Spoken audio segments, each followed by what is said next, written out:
प्रिय IAS aspirants, साक्षात्कार एक ऐसी प्रक्रिया है जिसमें आपके छुपे हुए गुण और अवगुण दोनों ही इंटरव्यू बोर्ड ढूंढ के निकाल लेता है। वो लोग इतने अधिक मनोवैज्ञानिक होते हैं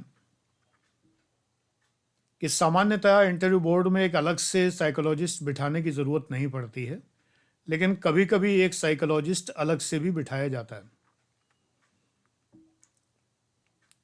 नॉर्मली 4 लोग जब होते हैं तो उनमें कोई साइकोलॉजिस्ट नहीं होता, लेकिन जब 5 लोग होते हैं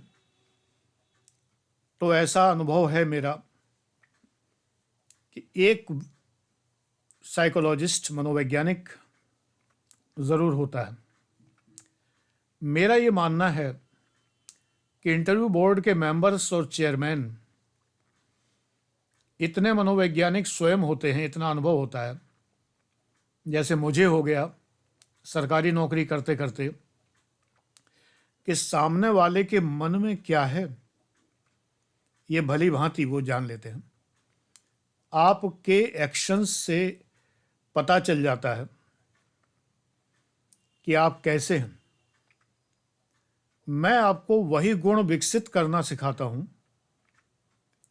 जो गुण आपके इंटरव्यू में प्रदर्शित हो जाएं या प्रदर्शित करने का मौका न मिले तो इंटरव्यू बोर्ड के मेंबर्स उन गुणों को परख लें और आपको सिलेक्ट कर लें। निश्चय ही ये बात बहुत ज़रूरी है आपके जानने के लिए कि वे कौन से गुण होते हैं। मेरा एक वीडियो है आईएएस की कुंडली के 36 गुण, कुंडली के 36 गुण, बहुत लोकप्रिय वीडियो है, लाखों लोगों ने देखा है। आप भी देखिए, सर्च करिए आईएएस की कुंडली, इतने में ही मिल जाएगा मेरे चैनल पे। तो वो मैं दोहरा नहीं रहा, लेकिन एक बहुत बड़ी बात है, ईर्ष्यालु ना हो, इरिटेटिंग और इरिटेटेड पर्सनैलिटी ना हो, आप जेलस ना हो। देखिए, जेलसी का क्या फ़ायदा, जो जिसके पास है वो उसका है, ना तो वो आपको दे देगा, और आप इतने मरे गिरे भी नहीं हैं कि कोई भी आपको देने लगे आप ले लें। आत्मसम्मान भी कोई चीज़ है। भाई, मेरे पास कोई चीज़ नहीं है और मैं किसी के यहाँ देखता हूँ तो मैं जेलस क्यों हूँ? मुझे ध्यान है कि मैं डिग्री कॉलेज में प्रोफेसर था, पैसे की कमी ही बनी रहती थी।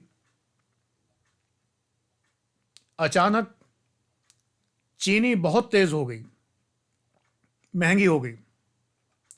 मुझे जहाँ तक ध्यान है कि 2 रुपये कुछ पैसे मिला करती थी, 10 रुपये किलो हो गई। अब हम लोग तो भयंकर चाय पीने वाले, उस समय डायबिटीज़ भी नहीं थी, खूब चाय पीते हैं, कॉफ़ी भी पीना सीख गए थे, तो खलने लगा। तो मेरी पत्नी के कज़न ब्रदर एसडीएम थे शिकोहाबाद में, उनके यहाँ परमिट बनवाने गया। चीनी का परमिट से जो है कंट्रोल रेट से चीनी मिल जाती थी, 1 रुपये 60 पैसे किलो, यानी जो फेयर प्राइस शॉप है उनकी रेट पर।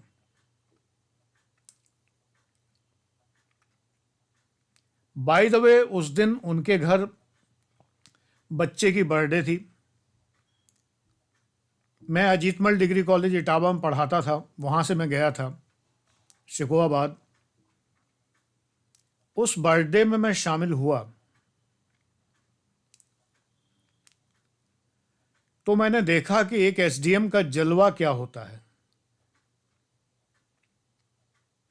कितने अधिकारी आते हैं, कितनी नीली लाल बत्तियां आ रही हैं, क्या रौब-दाब है, क्या शान और शौकत है।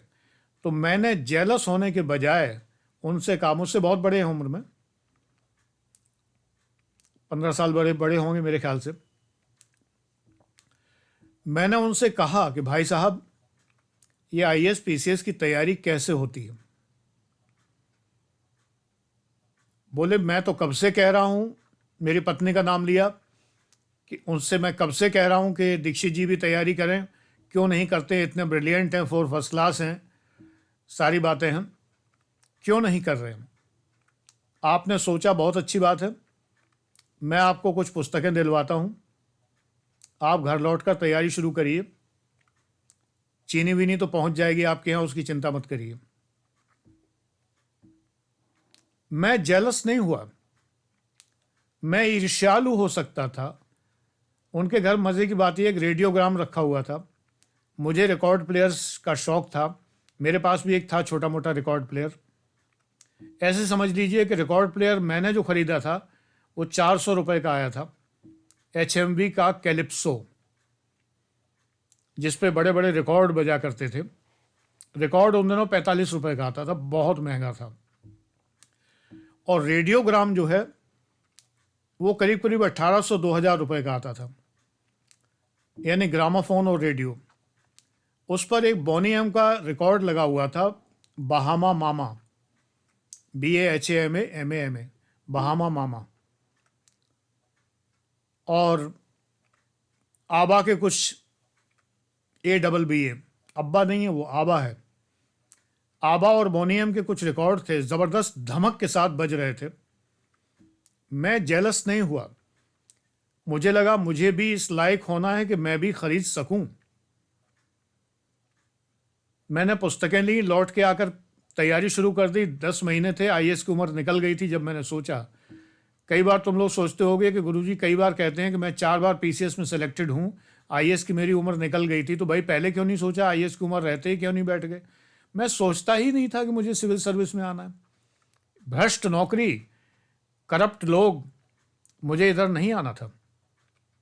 लेकिन भाई साहब के यहाँ जो एसडीएम साहब थे, मेरे पत्नी के बंधु, बड़े भाई, उनके घर जाकर मैं मोटिवेट हो गया। मुझे लगा कि ये कोई बड़ी चीज़ नहीं है, मैं भी निकाल सकता हूँ। लेकिन जब देखा तो आईएएस की उम्र निकल गई थी, पीसीएस में बैठ सकता था, बैठा, ट्रेजरी ऑफिसर हो गया। 2 चांस और मिलने वाले थे अगले सालों में। रीजनल ऑडिट ऑफिसर हुआ, उसके अगले साल असिस्टेंट कमिश्नर हुआ सेल्स टैक्स में। इधर MPPCS का भी दे दिया एग्ज़ाम।